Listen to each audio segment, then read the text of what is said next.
লক্ষ্য করেন বিরাদর ইসলাম, বুখারী শরীফের মধ্যে হাদিস প্রমাণ করা হয়, নামধারী কিছু শেখ বেরিয়েছে এইভাবে মাথায় ঘুমটা দিয়ে, মানে মাথায় ঘুমটা দিয়ে বলে যে আমরা মহিলা পর্দার আড়াল থেকে বলি, সামনে আসি না। বলে বুখারী শরীফের মধ্যে আছে বুকের উপরে হাত বাঁধতে হবে। একটু লক্ষ্য করে ধ্যান দিয়ে শুনবেন, আমি এই জিম্মেদার স্টেজ থেকে আমার মাথার তাজ, এখানে ওলামায়ে কেরাম বসে আছেন, ইনাদের কদম ধুলিকে মাথার তাজ বানিয়ে চ্যালেঞ্জ করতে চাই। এই পৃথিবীর মাটিতে শুধু বুখারী শরীফ না, 6টি সেহায়ে সিত্তার কিতাব না, যত হাদিসের কিতাব রয়েছেন, যদি একটা হাদিস দেখাইতে পারে সহিহ মারফু হাদিস যে নবী পাক সাল্লাল্লাহু আলাইহি সাল্লাম বুকের উপরে হাত বেঁধেছেন, 5 লক্ষ টাকা তাকে পুরস্কার দেওয়া হবে। বল সুবহানাল্লাহ।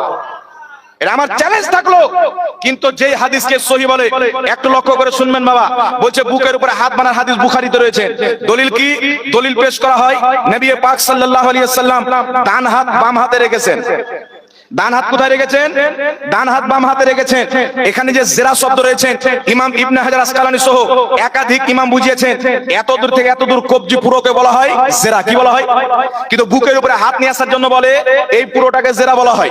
যদি তাদের কথা মেনে নিই যে পুরোটাকেই জেরা বলা হয়, আর এইভাবে যদি হাত রাখি, হাতটা রেখে আপনি রাখেন তো বুকের উপর আছে, হাত রেখে দেখেন বুকের উপরে আছে, তাহলে এটা বুখারী শরীফের হাদিসের নামে মিথ্যাচার হলো কি হলো না? আর যদি কেউ টেনে হাতকে বুকের উপরে নিয়ে আসে, তাহলে আমরা ওই বুখারীর হাদিস দিয়ে প্রমাণ করতে পারি, টেনে নাভির নিচে আনতে পারবো। আমরাও বলতে পারি যে নাভির নিচে হাত বানার হাদিস বুখারীতে আছে। বলেন সুবহানাল্লাহ। বলা যাবে কি যাবে না? তাহলে নবী ডান হাত বাম হাতে রেখেছেন, কিন্তু বুকের উপরে রাখলেন না নাভির নিচে রাখলেন না নাভির নিচে বাঁধলেন, বুখারী শরীফের মধ্যে এটা উল্লেখ নাই। সুতরাং যত লামাযহাবী বলে বুখারী শরীফে হাদিস আছে নবী বুকের উপরে হাত বেঁধেছেন, আল্লাহর কসম খেয়ে বলি বুখারী শরীফের নামে তারা মিথ্যাচার করে, নবী মুস্তাফার নামে মিথ্যাচার করে। আর নবী পাকের নামে মিথ্যাচার করলে ঠিকানা কোথায়? জোরে বলতে হবে, জান্নাত জাহান্নাম। জাহান্নামের টিকিট কনফার্ম করছে রিজার্ভেশন। এইবার শুনেন বিরাদর ইসলাম, দ্বিতীয় নম্বর দলিল আবু দাউদ শরীফের হাদিস।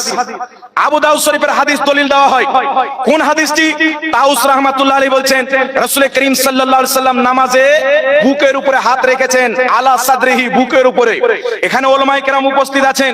এই হাদিস যিনি বর্ণনা করেছেন তাউস রাহমাতুল্লাহ আলাইহি, আবু দাউদ শরীফের হাদিস। এই হাদিসটিকে নাসিরউদ্দিন আলবানী সহিহ বলেছে, এই হাদিসটিকে ডক্টর জাকির নায়েক সহিহ বলেছেন, এই হাদিসটিকে বর্তমানের ঘুমটাওয়ালা শেখরা সহিহ বলে। কিন্তু হাকিকাত পর্দা ফাঁস আপনাদের সামনে আজকে হয়ে যাবে।